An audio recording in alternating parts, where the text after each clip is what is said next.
Hello viewers, welcome back to my YouTube channel commerce for MD. I hope you all are well.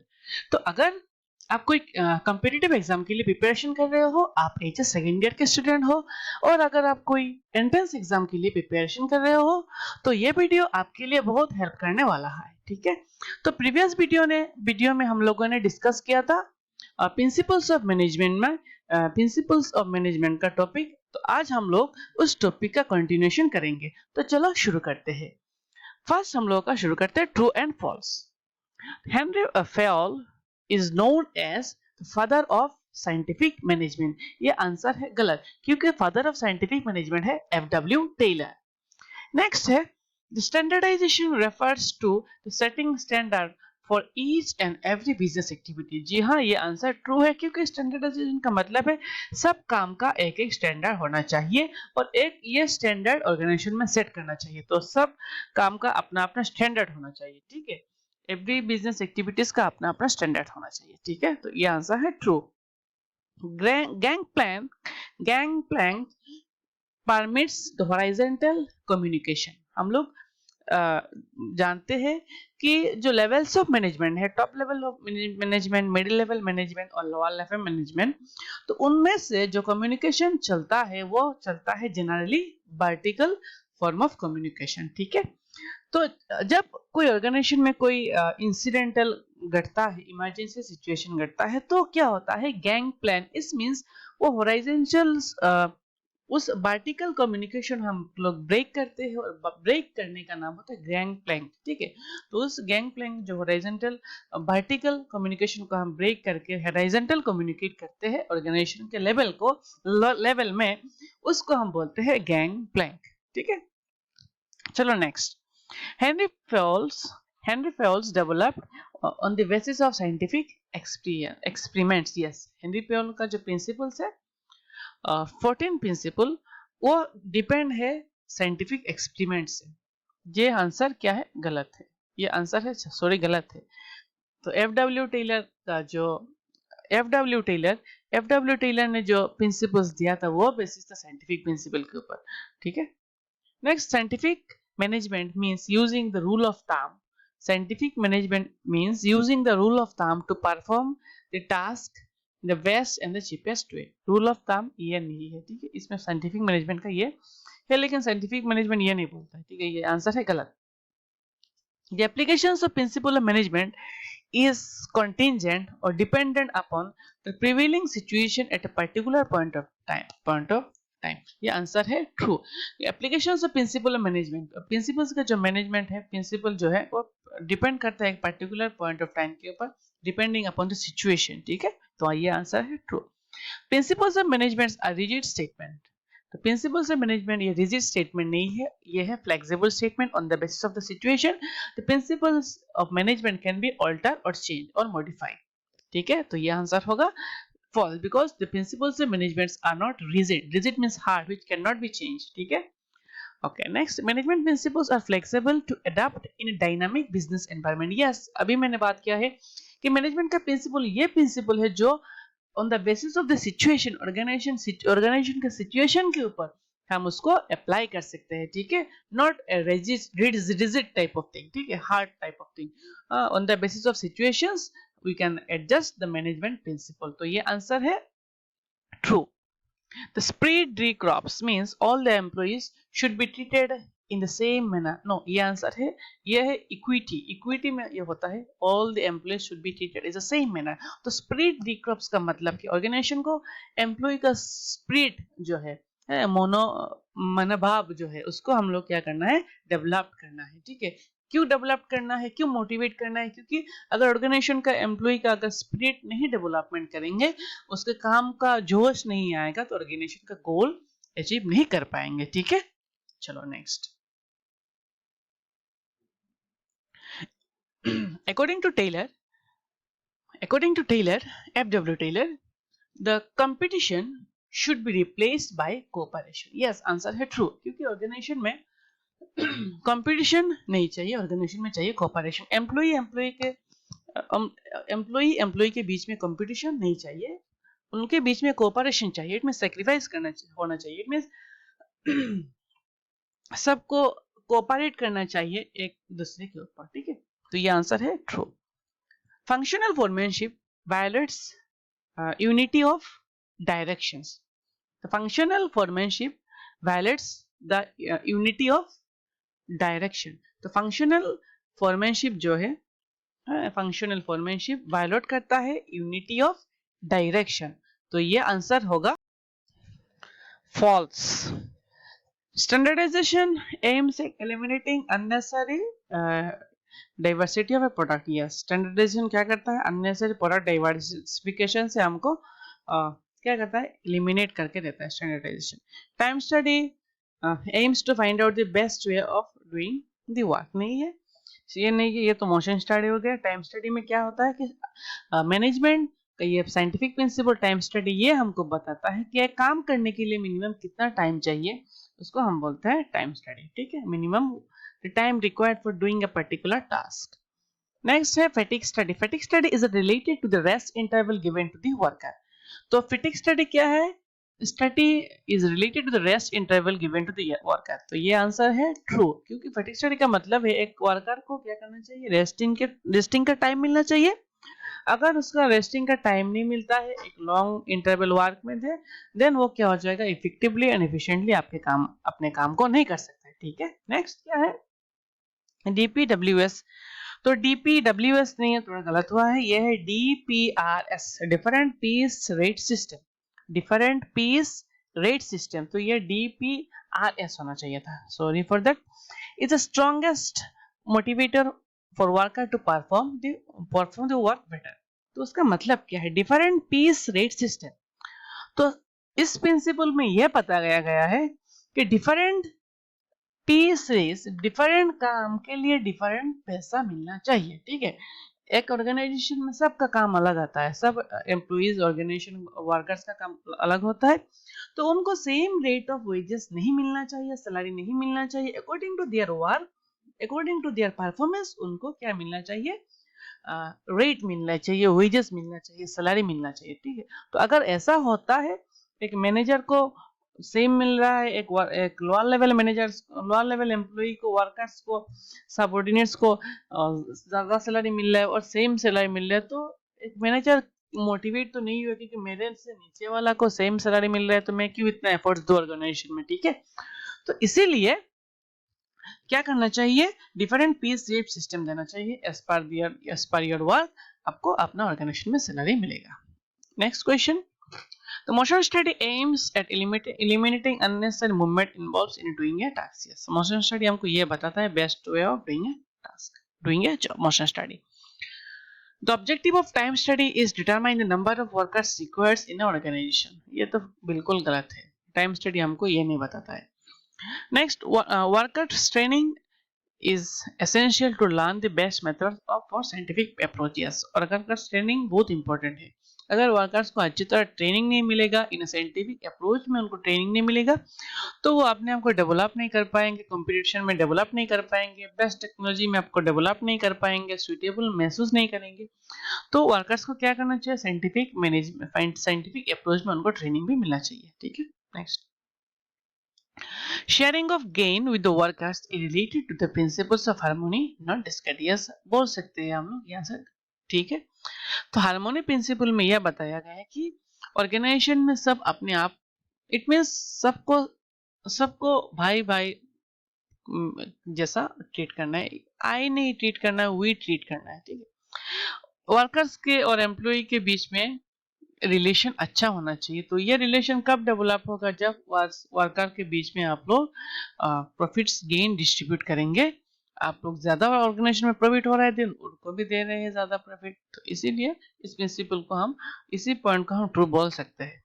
Next, principles of management provides the manager with useful insight into the real world situation. Yes, principle management हम लोग क्या सिखाता है, manager को एक real life situation में जो हो रहा है, अकॉर्डिंग टू दैट मैनेजर्स को डिसीजन लेना पड़ता है with the help of principles of management, ठीक है। नेक्स्ट,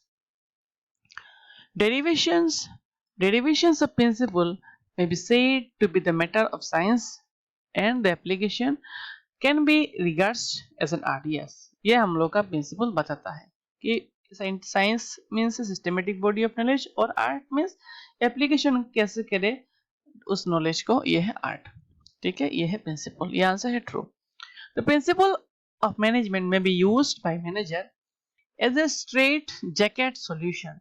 ऐसा कुछ नहीं है, प्रिंसिपल्स ऑफ मैनेजमेंट जो है वो मैनेजर यूज करने से ऐसा नहीं है कि आप जैकेट पहन लिया और आपको सर्दी से आपको कोई नुकसान नहीं होगा, ऐसा बिल्कुल भी नहीं है। एक मैनेजर्स को मैनेजमेंट का प्रिंसिपल यूज करने के बाद भी प्रॉब्लम फेस कर सकते हैं। ठीक है, उसको अपने दिमाग लगा के अच्छी तरह मैनेजमेंट के प्रिंसिपल को यूज करना है एक ऑर्गेनाइजेशन को रन करने के लिए। ठीक है, next question. Management principles are behavioral, therefore they apply on human behaviors only. ये गलत है। मैनेजमेंट का प्रिंसिपल बिहेवियरल है, बट ऐसा नहीं है कि these are principles we can apply in human behavior, ऐसा भी कुछ नहीं है, ये आंसर गलत है। Principles of management provide an accurate cause and effect relationship. Accurate cause और effect relationship हमको principles of management नहीं मिलता है। ठीक है, next Fayol's book, in the Fayol's book, General and Industry Management was published in English in the year 1949. तो फेवल का जो बुक था हेनरी फेवल का, वो जनरल एंड इंडस्ट्रियल मैनेजमेंट, वो पब्लिश हुआ था इन द ईयर 1949। ये आंसर है true. If the unity of direction is followed, if the unity of direction is followed, अगर unity of direction follow हो रहा है ऑर्गेनाइजेशन में, authority is undermined, the discipline is in jeopardy, order is disturbed and stability is threatened। ये answer गलत है। अगर unity of direction follow हो रहा है देन ऑर्गेनाइजेशन में बहुत अच्छा चल रहा है, क्योंकि यूनिटी ऑफ डायरेक्शन का मतलब क्या है, सब एम्प्लॉई का, सब लेवल्स ऑफ मैनेजमेंट का डायरेक्शन एक दिशा में होना चाहिए। अगर एक दिशा में डायरेक्शन नहीं होगा, ऑर्गेनाइजेशन का गोल, कॉमन गोल अचीव नहीं कर पाओगे। ठीक है, next. Fayol had the view that one group should have one head and one plan. ये है unity of command. Unity of command principle से बताया गया है कि फेवल ने बताया है कि एक ऑर्गेनाइजेशन में क्या होना चाहिए, एक ऑर्गेनाइजेशन के एक ग्रुप में वन हेड होना चाहिए और उस हेड के लिए, उस ग्रुप के लिए वन प्लान होना चाहिए। अगर एक ग्रुप में दो हेड रहेंगे, एक क्रिकेट का टीम में अगर दो कैप्टन रहेंगे तो कोई भी डिसीजन अच्छा नहीं होगा। ठीक है, तो इसीलिए एक ही टीम में, एक ही ग्रुप में एक ही कप्तान होना चाहिए, एक ही हेड होना चाहिए और एक ही क्रिकेट मैच के लिए एक ही प्लान होना चाहिए।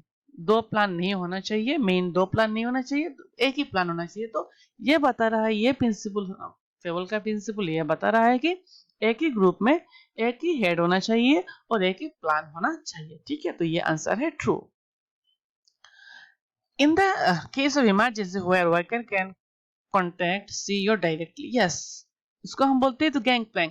गैंग प्लान में क्या होता है, टाइम ऑफ इमरजेंसी सीईओ को हम लोग कॉन्ट्रैक्ट वर्कर्स डायरेक्ट कॉन्ट्रैक्ट कर सकते हैं with the help of gang plan principle. Next, the remuneration principle state that overall pay and compensation to both males and female should be same. ऐसा नहीं होना चाहिए। अभी मैंने डिस्कस किया था कि क्या डिस्कस किया था, मेरा पॉइंट क्या था कि different piece rate at system, it means सबको सेम कंपेंसेशन, सेम सैलरी पे नहीं मिलेगा। आपको आपका सैलरी मिलेगा, आप जितना काम कर रहे हो। मेल एंड फीमेल को सेम सैलरी नहीं मिलेगा, तो ये आंसर है गलत। Fayol suggests that there is a need to balance subordinate involvement through decentralization with the manager. Fayol suggests there is a need to balance subordinate involvement through the decentralization with manager. Yes, decentralization का मतलब ही क्या है? It means power in a different hand. It means subordinate को हम involve कर रहे हैं organization को चलाने में। तो ये आंसर है true। ठीक है, चलो moving towards next part is the MCQ।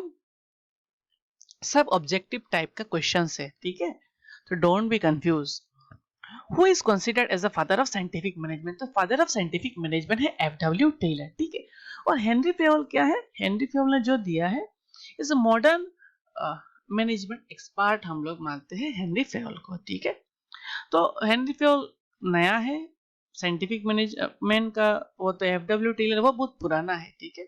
The principle of management can be defined be the principle of management can not be dash defined applied anywhere, defined तो है, अप्लाइड भी एवरीवेयर है, tested in lab. तो principles of management laboratory में tested नहीं होता, ये test होता है ऑर्गेनाइजेशन में, ठीक है। पार्ट ऑफ बिजनेस यस है।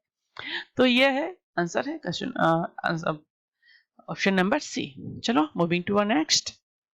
One head has one plan, yes, एक हेड्स को वन प्लान होना चाहिए, यह है यूनिटी ऑफ डायरेक्शन, ठीक है।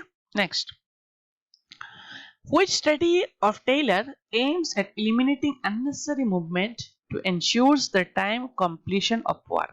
यह है unnecessary movement होनी चाहिए, नहीं होना चाहिए, एक वर्क करने के लिए जी कितना टाइम चाहिए, कितना यह है motion study.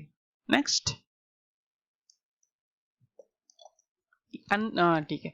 Next, principle of management can be change according to the prevailing situation. Yes, management का जो प्रिंसिपल है ये है flexible, it's not a rigid kind of thing. Next, the principles which states that there should be a good superior at all level for smooth and systematic working for the organization। तो equity भी नहीं होगा, initiative भी नहीं होगा, यह है discipline. अगर डिसिप्लिन है तो ऑर्गेनाइजेशन का ऑल लेवल में भी अच्छा सुपीरियर मिलेगा। Next, the technique in which the task of superior is divided into several specialized functions. Each function is entrusted to a specific foreman is called functional foremanship। ठीक है, ये है functional foremanship।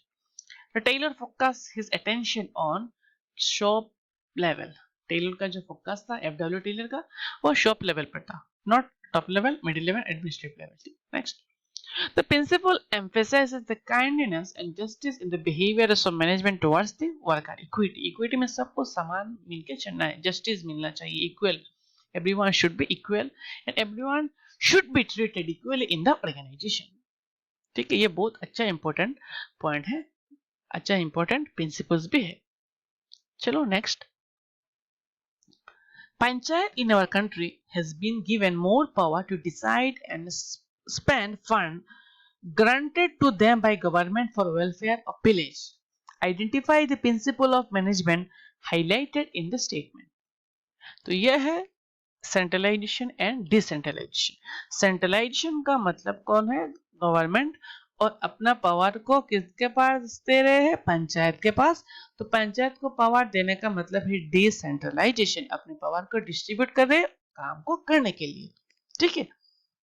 तो government अपने power को पंचायत के पास transfer कर रहा है और पंचायत को बोल रहा है कि आप, मैं तो डायरेक्टली हेल्प नहीं कर सकता, आप इनडायरेक्टली आप कर सकते डायरेक्टली, लेकिन मैं नहीं कर सकता डायरेक्टली क्योंकि मेरा बहुत काम है, तो प्रेशर है, आप कीजिए। तो इसको बोलते हैं decentralisation. Any other reason which creates insecurities among the employees, states uh, uh, this statement is related to stability of personal. एक ऑर्गेनाइजेशन में क्या होना चाहिए, एम्प्लॉइज को ऐसे सिक्योर फील करना चाहिए कि मुझे ऑर्गेनाइजेशन से नहीं निकाला जाएगा, ठीक है। इसको हम बोलते हैं स्टेबिलिटी ऑफ पर्सनल।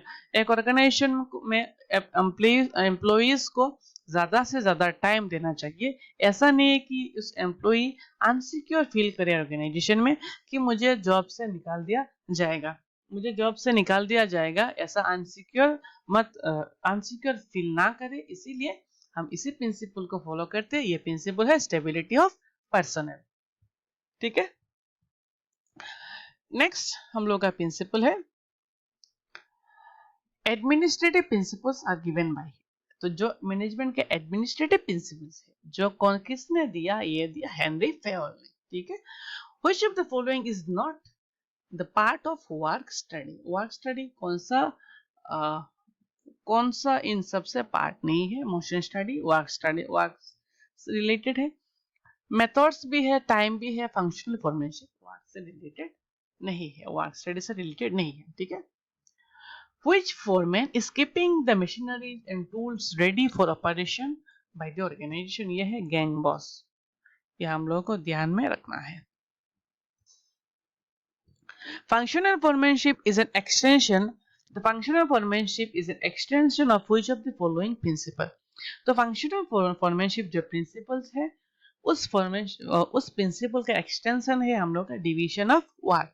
तो डिवीजन वर्क में क्या होता है, एक ऑर्गेनाइजेशन का टोटल जो वर्क है उसको हम छोटे छोटे इक्वल पार्ट्स में और छोटे छोटे और इट मींस उस काम को डिवाइड करते हैं, डिस्ट्रीब्यूट करते हैं अमंग द सबऑर्डिनेट्स। ठीक है, next, which principle is the extension of harmony not to discord? तो यह है cooperation not the individualism. Organisation में the number of specialists in techniques of functional foremanship, जो स्पेशलिस्ट होते हैं in the techniques of functional foremanship में कितने हैं? यह है 8। He is known as the father of scientific management, F.W. Taylor. The violation of principle of esprit de corps leads to need of using penalties. अगर principle of esprit de corps organisation में नहीं follow होता है, then organisation में जो इस principal को violet करेंगे, इट मींस फॉलो नहीं करेंगे, उनके ऊपर पेनाल्टी चार्ज किया जाएगा कंपनी के द्वारा। Which principle prevents the dual subordinate? कौन सा प्रिंसिपल एक डुअल सबऑर्डिनेट्स प्रिंसिपल को, डुअल सबऑर्डिनेट्स को अवॉइड करता है, प्रिवेंट्स करता है?